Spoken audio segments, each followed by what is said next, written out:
Burpee. The aim here is to get down on the ground as fast as possible and jump up at the top as well to really get your heart rate soaring. But you can regress this by simply stepping back and standing up.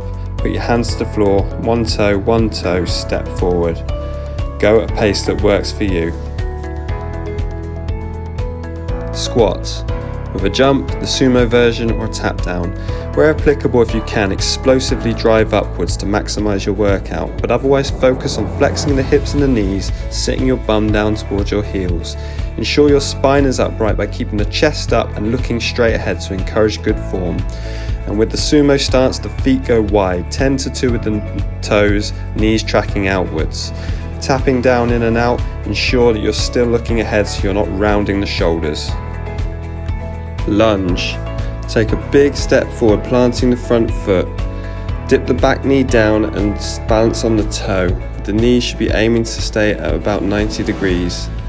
When we're adding the twisting motion, make sure that you are firmly balanced, then maintain an upright spine, keeping the chest up.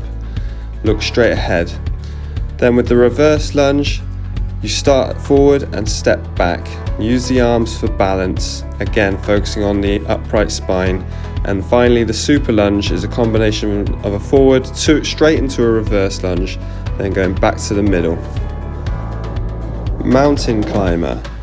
Take a high plank position, balancing on your back toes, and run the knees into the chest. Keep the elbows locked throughout and the abs tightly engaged, keeping the belly button tucked in. You can regress this by just simply stepping individually. The mountain hopper involves a plyometric jumping motion forwards and backwards, aiming to get the knees as close to the chest as you can.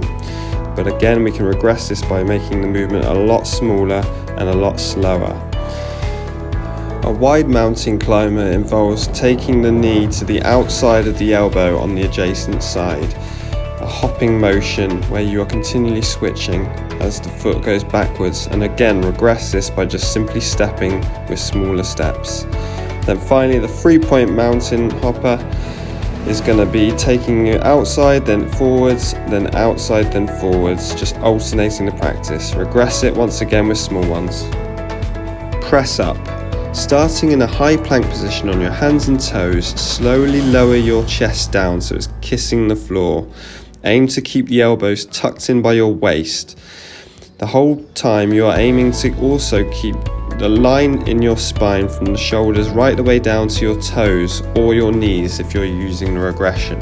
So no slouching at all in the upper back or sagging in the lower back. The wide to narrow variation will challenge the chest and triceps respectively. When your hands are wider, the chest will work more, and when they're narrower, the triceps. The elbows can go further out during these variations. Tricep Dip Bridge. On your hands and feet, raise your hips up nice and high, focusing on bending the elbows as much as possible.